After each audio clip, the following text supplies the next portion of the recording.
Welcome to the Five. The same five questions, a completely different experience every time.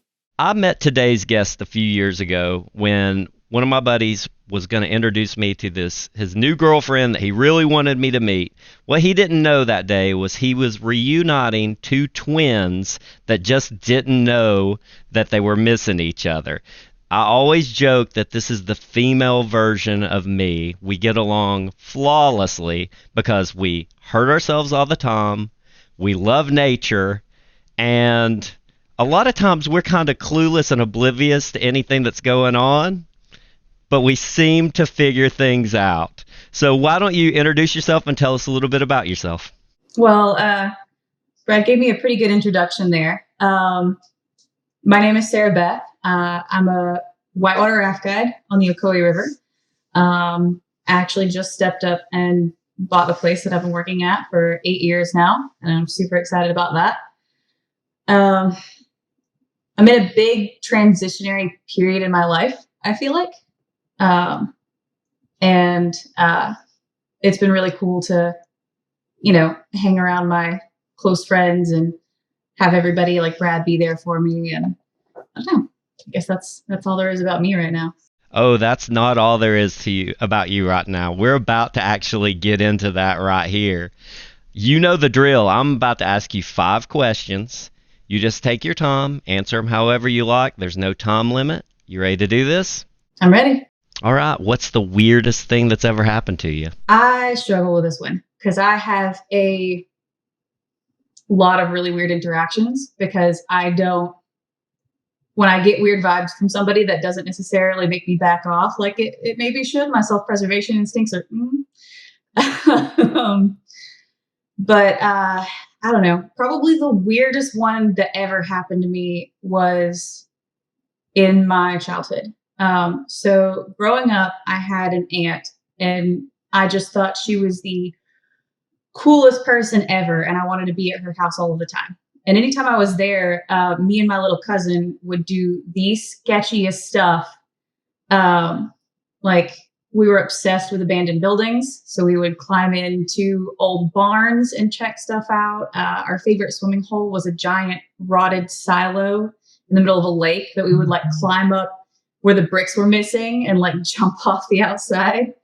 And my family's in Greenback, and I have an uncle out there named Junior because I'm from the South. And he dedicated his life to building a castle. But he doesn't have like any masonry background or construction background or any kind of qualifications for this. So it's basically a castle cobbled together with just ingenuity, redneck ingenuity, and I don't know, hopes and prayers. And I grew up playing on this thing. And it's actually really cool. It's the Greenback Castle. Really creepy. It's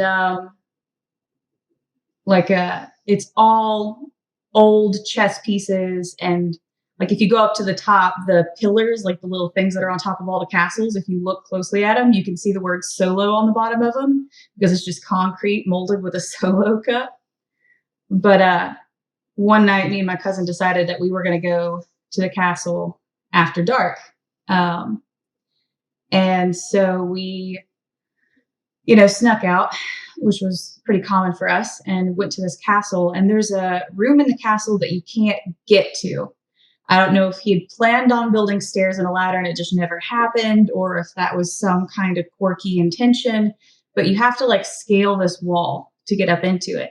And so me and my cousin like boosted each other up into it, and all over the ground from like wall to wall were just these tiny porcelain figurines, like the kind that every grandmother has everywhere and that you find in every flea market or every shop. There were just all these little figurines all the way across the floor, so thick that you couldn't really take a step without kicking them around or knocking them over. And they were all like pointed towards the very, very middle of the floor, where there was just this like perfect circle of untouched floor. And me and my cousin, we climbed a whole wall to get up there. So we couldn't exactly leave very quickly, but we take all of this in. And I'm not super into the supernatural stuff, but just the feeling of like deep dread and cold and fear just washed over me to the point where I felt like I was going to like pass out. And everything in the room felt cold and dark and scary. And so me and my cousin ended up just jumping out of the room, which was an entire story fall, like just jumping out of the room on top of each other and running all the way back home and like hiding in the bushes for hours, thinking that this, I don't know, crazy, weird spirit energy was following us. That was probably the weirdest thing that's ever happened to me. Like, I've had a lot of weird social interactions, but none of them like really shook my core like that one did. I've seen some pictures of the castle, and I'll probably put some pictures of the castle in the video if I can find some. And it really is like cobbled together. Like, do not picture a castle in your head like a medieval castle. Think if like a redneck from Tennessee put one together. That's what you're going for. But a room full of porcelain figures already have a creepy factor to them, especially like porcelain dolls and everything. So that would probably creep me out too. It was spooky for sure. And I mean, the whole castle, he was an incredibly intelligent dude. Like, he had several degrees, but he got a little into the religious stuff.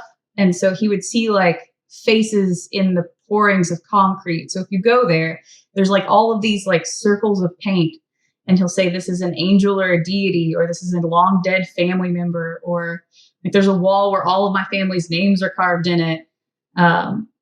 It's definitely it's a little interesting. And it just makes me think we really are twins, because just, you know, one, our weirdness scale, like you said, we have no kind of survival instinct when it comes to weird. So it has to be extremely weird before I'm even like get a tingle of it. Yeah. But we're moving into the next question. What is the scariest thing that ever happened to you? This one's a little dark. So whenever I was raised in a very teeny tiny town. So moving into my adult life, I was incredibly naive and sheltered. I was the first person in my family to even attempt to go to college. So we didn't really know how to do that. I ended up moving to Knoxville to start college and working a job at like a Wendy's. I'd never had a job before, and I met a guy there. I met a guy there, and I guess I'll leave his name out of it. But I was like 18, 19 years old, and I think this guy was like 26 or 27. So he just knew the lay of the land as far as being an adult and getting around town. And, you know, there was definitely a competency discrepancy when it came to adulthood. And I started dating him. And he and I dated for a couple of years.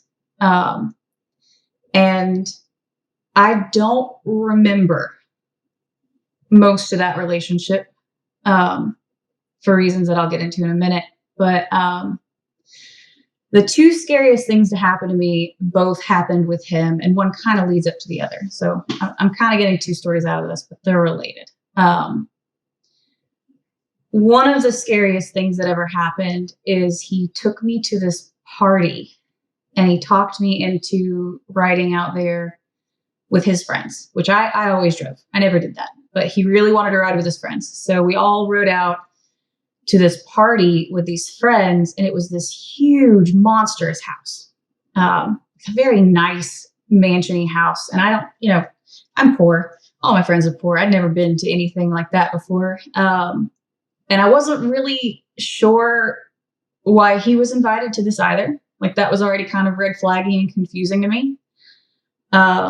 And when I went into this beautiful house, like the main floor was untouched and pristine clean, but they let us down to the basement. And the basement was just covered in beer cans and just trashed. There was a pool table. There were people partying everywhere. I didn't know any of them. And I wasn't drinking at this point. So I just hung out for a little while and I started to get really uncomfortable. And there were a couple of his friends like hitting on me, and he was kind of like encouraging me to like, go spend time with him. And that wasn't great. And eventually I just snuck off, and I actually like snuck into one of like the beds. I asked him to take me home, but he never would. So I just snuck off and snuck into, one of the other rooms just to like hide and kind of sleep. And he ended up finding me there. And I don't want to go into all of it, but it was a really bad night, and we ended up having a pretty big fight afterwards. And I left, and I decided that I was going to walk home. And I remember I have pictures of the walk home just because I was in such a weird state that I found some pretty flowers. And I guess it's my version of coping to like find anything pretty or anything that brings me any kind of joy when I'm in a rough state. But I walked for 7 hours to try to get back home before the morning. And I remember every time a car would pass on the road, I would duck behind trees or in gutters or behind people's fences. Sorry if I creeped anyone out. Just because I was terrified that it was him and that he was coming to physically get me again. And I made it home eventually, but I dated him for a little while after that. And what I remember of that relationship was not great. He was very into like, he made it out to be like BDSM and kind of bondage stuff, which to my tiny little young brain was like edgy, neat, whatever. And also I was definitely raised in a culture where it was my job to sexually provide for whoever my partner was. So there was a lot of stuff that was just outright abusive. And I remember he left for a couple of days, and that was unlike him. He always had constant surveillance on me. He always had my phone 24/7. He always knew where I was. We were attached at the hip. Like we never, ever separated. But I guess he got with this girl. I think it was a drug thing. But at the time I didn't know he did drugs. So I was just confused. He used to tell me he was going to church. And he left for church one day and he was gone for 2 or 3 days. And I remember I was texting him obsessively, trying to figure out where he was and what was going on. And then after a few days, it was like my head cleared up. And I had all these memories come back of like how he would joke about drugging our bosses so that way we would have a better day at work, and how he did drug like some of our friends. And I was from a culture where that was kind of normalized and wasn't as big of a deal as I know that it is to me now. And I realized that I'd been drugged. I realized that I'd been drugged for years, and I had no memory of the last, 2-3 years of my life. I had bruises and I had scars, but I had no memory of most of it. And those years I was living in my grandpa's house who had died. And I was working in order to buy the house before it went back to, be repossessed by the market. And so I was working, 3 jobs constantly and just living this life in a I guess, drugged up haze. I didn't even really know what drugs were. I didn't know he did them. And I definitely to this day still don't know what I was doing. But whenever I woke up, like I checked all of my accounts, and I had been throwing everything in a savings account that I didn't even look in. So that way I never spent it. So that way I could buy that place. Um, and over those years, he had gotten a hold of that information at some point and had drained every single penny out of it, for all those years of work. Uh, I don't know. I flipped a switch. I guess just finally having my head clear, finally having food and water in my system and not whatever I was on. I decided I wanted to be done with that, obviously. And when he tried to come back home, I made that very clear to him that we were done, that he wasn't coming back into my house, which he never, contributed to in any way and didn't have any rights to, and that he needed to go find another place to stay. And that I didn't feel safe with him and I wasn't going to let him in. I would take any of his things out that he wanted. But that was not good enough for him. He tried to force his way into the house, and I tried to fight him. And he wasn't huge, but he was scrappy. He fought really dirty. So he dug his nails into my throat and tried to push me back. And I remember I was bleeding and trying to fight him outside of the door. And I don't know, I held him off there for probably 30, 40 minutes. It's really hard to judge time in those kinds of situations. But I don't know, eventually I lost that battle and he pushed his way in. And I had no idea what he was going to do or what was going to happen to me next or what my future looked like or if my future extended past that night. Fortunately, he stomped into the house and then, I was just laying next to the door at this point. And then he stomped back out. So I don't know if he had a drug stash or a money stash or some kind of stash that he just needed to get a hold of. But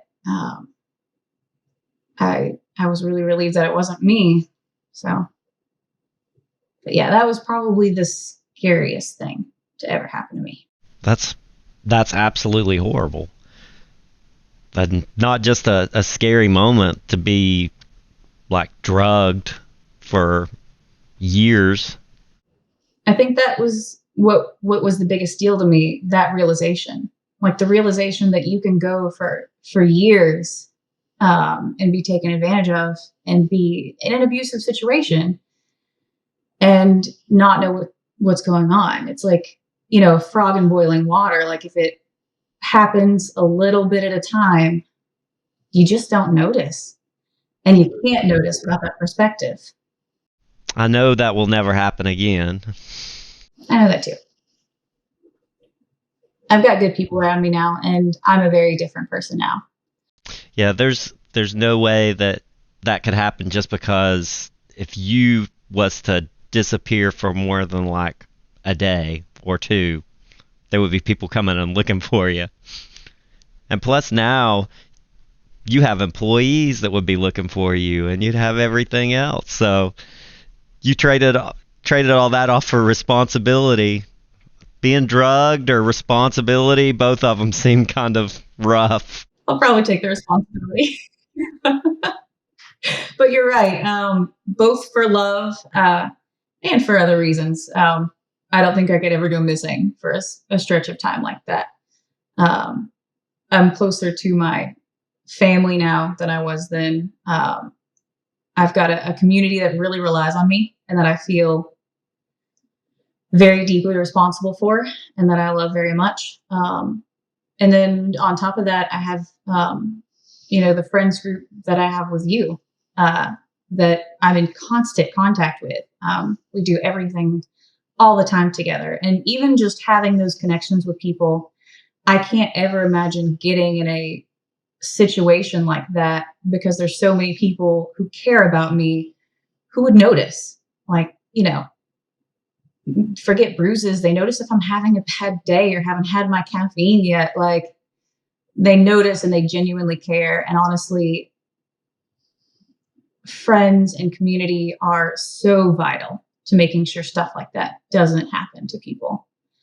that guy was a predator, and he knew that he could prey on you, especially by that keeping your phone, keeping constant contact with you. That wasn't because he cared. That's because it was controlling you. When you're young, you don't know that. And it doesn't end when you're just because you're young. There's a lot of people that don't know that now, and they're older, and sometimes it's like you said, frog in boiling water. It's not until sometimes when you have to look outside of like your normal, what you consider normal, that you're like, this is not right. This is, or somebody tells you outside of it's like, hey, that's not right. And that's why it's so important to have a community of your own. Like I was always the type that I didn't have friends. I don't think I've ever, before this friends group, had a friends group that was my friends as an individual. I've always been somebody's girlfriend. And that meant that whatever their culture was became my culture. And that meant I had no people there in my corner looking out for me. I had no litmus test to figure out what normal behavior was, because, people like that are going to hang out with people like them. So yeah, have friends, have a wide support network that cares about you. It helps a lot. Well, moving on. What is the most memorable moment of your life so far? I like this question a lot. So I tried really hard not to over prepare for these questions. I didn't think about exactly what I was going to say. I didn't write anything down. But just the act of having to think about all of the moments in your life that are super incredibly memorable, all the big turning points, was a really cool thought exercise, to be honest. So the most memorable thing was actually really, really small and really recent. So I feel kind of silly because I've had all these grand experiences. Like, I've whitewater rafted. I've gone to these rivers that are magnificent and beautiful. And I've had these phenomenal earth shaking experiences with these people who are, deeply interesting. And, but I think one of the most memorable things that ever happened to me was pretty tiny. So I have had a bit of a rough year. And I think that some of that will come up in a later answer. So I won't go too deep into it. But this winter for me has been kind of more isolated than my winters in the past. And that's largely because about a fall ago, I decided that for my mental well-being, I kind of had to isolate from everybody, especially like romantic like I needed to be my own person for maybe the first time. And so this holiday, I didn't have really anywhere to be. I didn't have a whole lot going on for Christmas. I didn't have a whole lot of plans. So I spent my holiday, my family's plans fell through. So I spent my holiday with a partner, for lack of a better word, of mine. And, this person I've only known for a couple of years, but they stuck with me and around me through all of those times that I wasn't doing so well last year, which I'll talk about later. And for the last year, they haven't gotten really anything out of me as a partner. I haven't been, I've just sort of been a person in the vicinity, and, all I offer really is conversation and company. That's all I got. And that makes me feel like a failure in a lot of ways, because of the culture that I was raised in. I feel like I don't have a lot of value outside of being a romantic partner to somebody. So spending this time with this person where they just, give me all the space that I need, but still care about interacting with me as a human has been super healing. And we ended up spending Christmas together. We didn't have a tree or decorations. So we ended up, he got a tree from a friend, and on a whim, we decorated it with board game pieces and anything that we had on us that was really sentimental. And a lot of my sentimentalities are tied in with sad. They're stuff with ex-partners. They're stuff with my family, a lot of whom are dead now. And so I decided to include all that in the tree because it's the stuff that meant things to me. We have this dumb game where if someone's in a room, we'll take something and we will put it in front of the door to try to trip each other. And one of my best moments in doing this ever was I took this tree that we had decorated and I snuck it in front of the door and I ran off. And, he opens the door and walks face first into a tree, and it's hilarious and so worth it. But as I'm moving the tree back, I noticed that one of my mementos wasn't on it anymore. I have this 4-leaf clover that I had from a former partner. And it was a really important relationship for me. I dated the guy for like 4 or 5 years. It really was a relationship that taught me how to handle some of the worst symptoms of depression, which is something that I've battled my entire life. So even though I'm not with that guy anymore, like he brought a lot to my life, and that's what I had of him. And it wasn't there. It was missing. And I scoured the whole house. I looked all over the floor. I looked underneath furniture, and we couldn't find it. But this guy who, I was spending, I don't know if I'm supposed to use names or not, so I'm leaving them out. But this person that I was spending this holiday with helped me look for this dumb clover from an ex-boyfriend for like 2 hours, like crawling around on his hands and knees, looking under furniture, trying to make sure that I was okay the whole time. And this is after like, the better part of a year of not being a lot for this person. Not really being a partner to this person, like not probably a season of me being just incredibly depressed and not a fun person to hang around. And then even when I came back around, like not being a romantic partner. And for this person to like put so much work into helping me recover a memento from an ex-boyfriend like that, I don't know, it really resettled some of my own value. It kind of detached my value from my sexuality a little bit to have this person that I deeply respected go through all of that with me and then still have the emotional energy to do something so irrational. And I'll never forget it. I snuck pictures of him while he was doing it because the moment sort of hit me at the time, and it just, I don't know. We found it. An amazing story and a happy ending. You can't get better than that.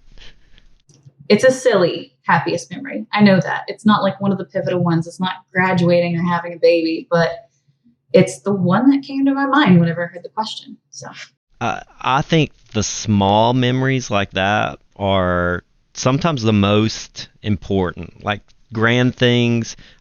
It sounds weird because when I say this, but I'm like, grand things come and go.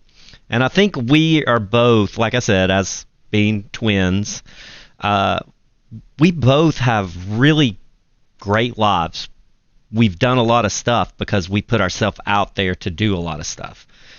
We adventure and travel and we see things and we put ourselves in those situations. And I think sometimes it's like we're used to the grand things, the things that people are like, oh, that's an amazing experience. Like you climbed to the top of a mountain and looked off, and I'm like, that's a Tuesday, And so I find that it's like the small moments like personal moments, or sometimes like it'll just be like I'll be watching my friends do something and I can just feel it. It's like that moment and everything. And I'll be doing my 5 soon, and mine is ridiculously small, but it was like a very meaningful one to me. And so, again, twins. Yeah. So, are you ready to move on to what's the saddest thing that's ever happened to you? Oof. Yeah, I am. I had this one. This one's kind of hard to explain. It requires a little bit more backstory, I think. So I kind of live between two worlds now. I have this, friends group that's become more like a family in Knoxville. But I also have my, OAR family. And the thing about working at a rafting company is you live where you work, where you play. So like you're there day in and day out. You don't go home, like you live there. So that becomes your tribe and your people. And it becomes, man, I really hate owners who call their company a family, but whenever you spend every waking moment with someone, that's how it starts to feel.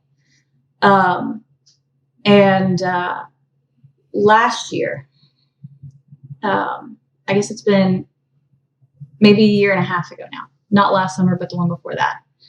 I kind of had a falling out with my group there. Like 3 years before, they had really encouraged me to move into management. All of our managers quit at once. They just needed somebody, and they knew that I could do it. And it was this situation where they were telling me, you can do this or we can leave. And I wasn't okay with that. So I stepped into management. And I liked it, but it definitely consumed my entire life. I had 2 partners at the time. I was poly. I didn't mention that in my early bio. And they didn't see me at all. And I even lived with one of them. And dates were non-existent.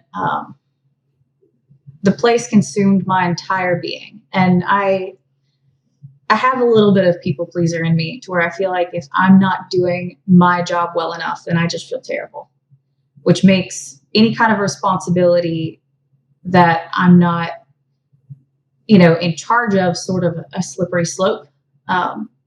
So anytime that balls would get dropped at the company, I felt the need to pick them up.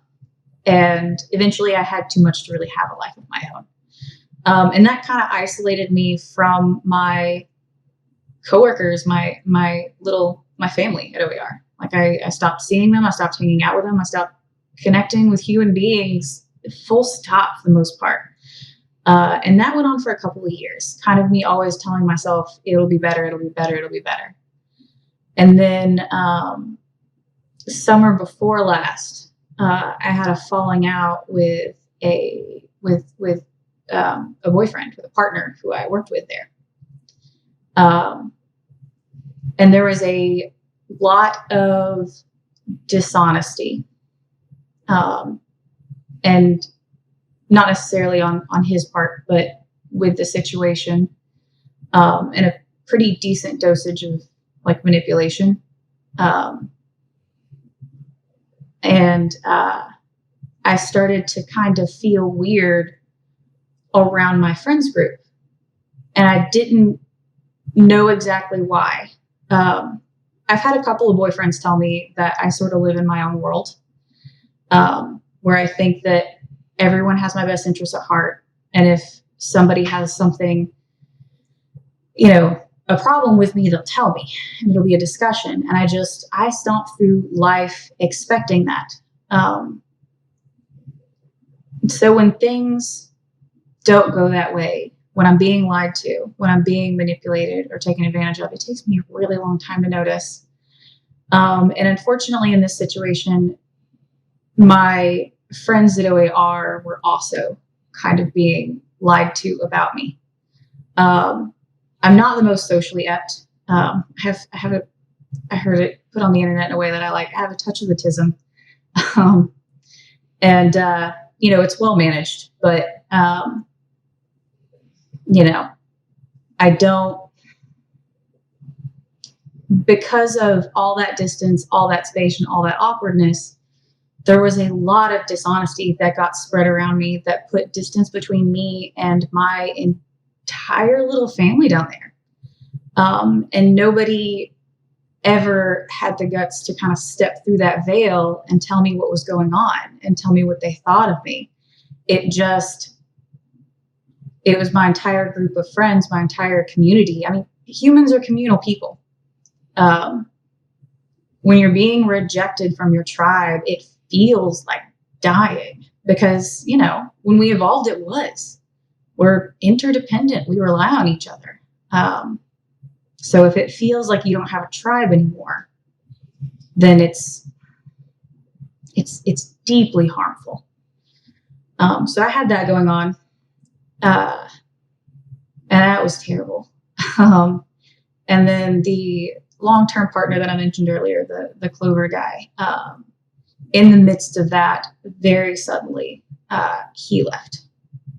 And so that was rough. And I mean, I don't blame him. I was a very absentee partner. Like, we had a lot of incompatibilities. Like, he didn't do anything wrong, but it was very much like 1 week I was the love of his life and he couldn't live without me. And it would break his heart if I ever took off. Like, I had a piece of jewelry that I always wore that he gave me. And then like he left, to go be with a newish partner, and came back, and everything had changed. Like, so I had that happen, and then, it was just a mess. That really shook me up, and over the course of my life, I feel like my mental health has gotten better every day that I've been alive. And I've always been able to say that, and I've been really proud of it. When I was a teenager, I was deeply depressed, intermittently suicidal, and just in a horrible, horrible state. Right out of the gate, I had that rough relationship that we've already talked about. I didn't get much better then. After that, I started to learn how to take back control of my life. I stepped away from depression. I, learned I got into some form of gratitude journaling, which made a huge difference. And I made gradual progress, all until that summer. And then I all at once was back to being unstable and deeply depressed, and to have to come to the realization that I wasn't forever better. That took me down. I think everybody who has those issues really wants to believe that they can get better and never ever see it again. And that's what I thought. I was like, I'm not the person I was before. I'll never have to feel that way again. I'm okay now. But it came back. And I mean, it's just been the once. And that's, 8 years of improvement and one massive step back. So it's not too bad, but having that hit me, I guess just the shock of going from a happy person to a miserable person again was really rough. And I mean, it didn't last long. I'm better now, but it was definitely not good then. And that's probably, all those things happening at once was probably the saddest thing. You didn't fail by becoming sad again. I know how you are.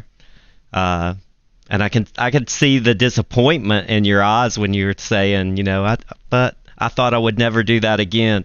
It's not a failure to get depressed again, and it's not a failure to feel those feelings.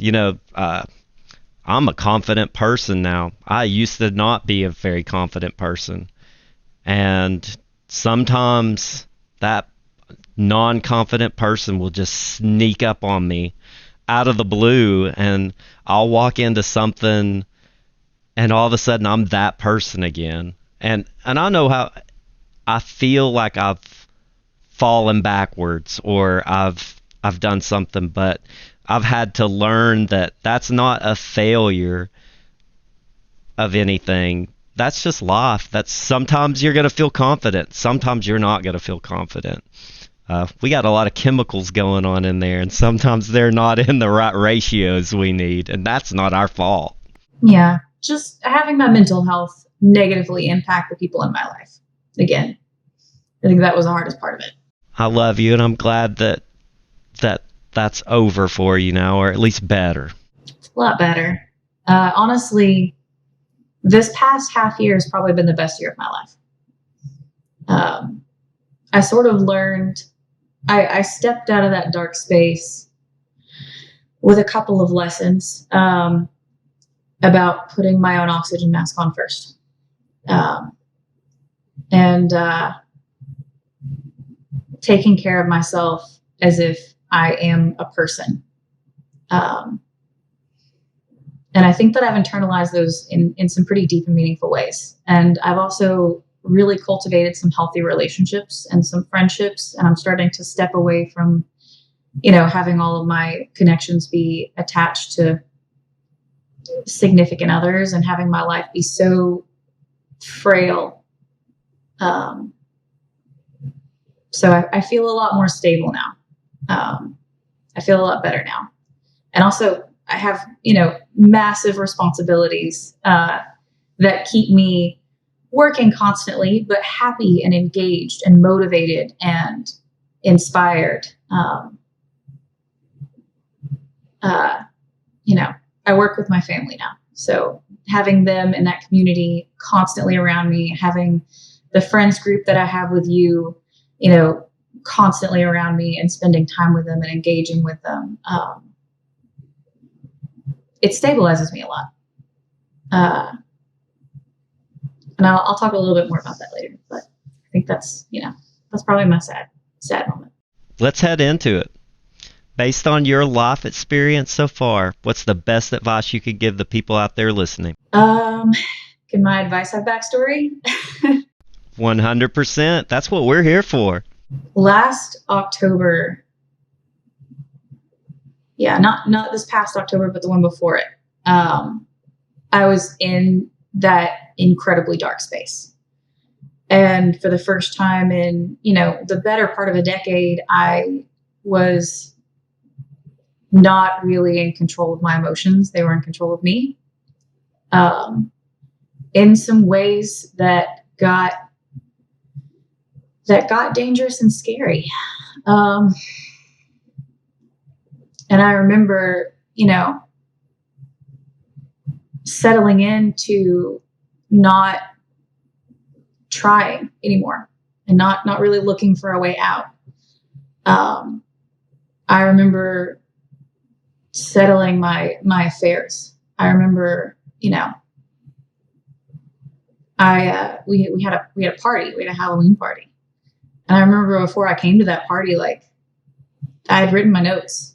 Like I was seeing everybody and hugging everybody and making my connections with people and checking in on them and making sure that their last memories with me were good. And I don't know, I went there and I had,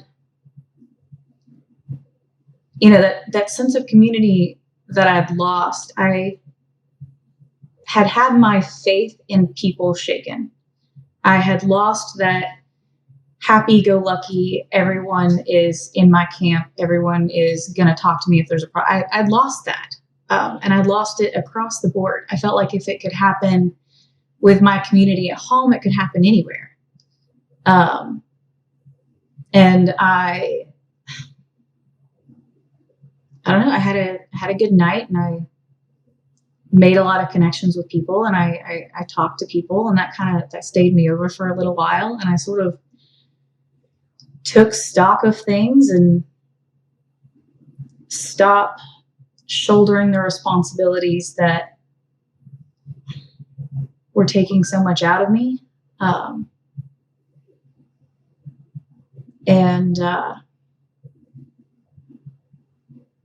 I don't know, I woke up, and from then on, I started prioritizing myself. I started looking at whether or not something was hurting me and deciding if it was, if it was worth it. I started, like I said earlier, kind of putting my own oxygen mask on. I was always so terrified of disappointing people and letting people down and not taking care of everyone that I'd always taken care of. And I realized that if I'm at the end, I'm not going to take care of them anyways. So let's just let those plates fall. And I did. I let all of my plates fall. I ignored the needs of everyone around me.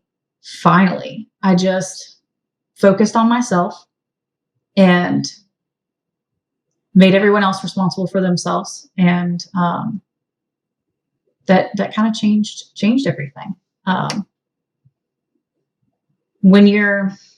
see a lot of people get really depressed and they try to make it better by doing the same things that they've always done before. If you are depressed, like if you're that close to the end, then, quit your job, move town, go on a wild, crazy adventure. Like you have absolutely nothing to lose at that point. If you're already there, go do something absolutely insane. And I did all that. And afterwards, I felt so much better. So I guess my biggest piece of advice is if you are ever, in those moments, if you ever feel, even if you're not in those moments, even if you just feel stuck, even if you just feel sad, like it won't feel like it at the time, but there is a possibility for a happy future. There are ways out. There are people who love you. There are, paths that you can take in life that will change how you feel about life itself. And if you're feeling stuck, go find a different path. You have nothing to lose. And a lot to gain, a tremendous amount to gain. Honestly, like I said, the last, half year, maybe less of my life, maybe a little more, has been the best part of my life I've ever experienced. I've made connections with people who are more like me than anyone I ever thought I would ever meet. I'm having honest conversations with friends. I'm starting to be mindful of the people who I let closest to me. And doing all of that, it's completely changed the game. I'm experiencing levels of happiness and comfort and stability that I never, ever, ever dreamed possible for myself. My life is unimaginably wonderful right now, and it has been for, most of this year.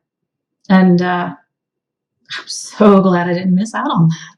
I watched a video once, and it was kind of people who had survived a suicide attempt, or, there was a guy that jumped off the Golden Gate Bridge, and he ended up surviving because, like, a seal come under him and kept him afloat. And he said, the moment my feet left that bridge, I suddenly wanted to live, And I thought about that because it's like I always try to think, I get down. Sometimes, you just wake up and you're just like, I don't know why. I have no reason to be down. I don't have anything, And I always think tomorrow is going to be great, or it won't. But I want to be there for it and see how it is and see if I can make it great for myself. So I'll also add to this, as the person who was throwing that party you were at, where you were going to say your goodbyes to everybody, you hit it completely. I would have never thought that. You seemed so happy. And I'm going to add that if that ever happens to you again, we love you enough that, and there's people out there that love you enough. Don't hide that. That's what we're here for. And you don't have to live up to people's expectations of you being happy and everything. You can be sad, and we'll be at a party and we'll go up in a room and cry together if we have to. But just be honest, and if you need somebody, reach out. That's another thing. Anybody, not just this situation, but if you feel like you need somebody out there, reach out to somebody. I had somebody on here that I've interviewed. They said they called people in their phone until they got to a friend of a friend's girlfriend, and she talked to him. And he was like, that's all I needed, and everything. There'll be somebody.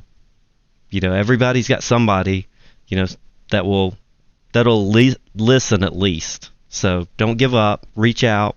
Yeah. I feel like a lot of my answers have been sad, and it's been really disproportionate because most of my life is great. Most of my life over the past decade has been pretty great. And most of my life in general is great. I had that one low moment. And that's kind of where all of this came from. But my life looks completely different now. I feel phenomenal, and I have stably for, 5 or 6 months. My concept of time is real bad. But I just had to learn to let go of responsibility for other people. And as soon as I let that go, as soon as I, became my own priority, for the first time in my entire life, it changed everything. And now I'm a better partner. I'm a better friend. I'm a better daughter. I'm a better aunt and sister. Because I am prioritizing my own needs, I am deeply happy, and also actually ironically better at feeling the needs of others. It's kind of like you can't run a marathon when you don't feed yourself. Yeah. So you can't be there emotionally for other people when you can't be there emotionally and take care of yourself. So you have to put your own oxygen mask on first. Take care of everybody else after that. Yeah. Well, I have to say I really enjoyed this, and I'm going to be keeping a closer eye on you from now on because you're such a good at hiding emotions. But other than that, I really enjoyed this, and I think there's a lot that you talked about that people can relate to. So I really appreciate you sharing it. Yeah, I was happy to. I want to thank you all for listening today. If you enjoyed today's podcast, please subscribe and leave a 5-star review. Also, check out the video podcast at Handlebar ASMR on YouTube for extras.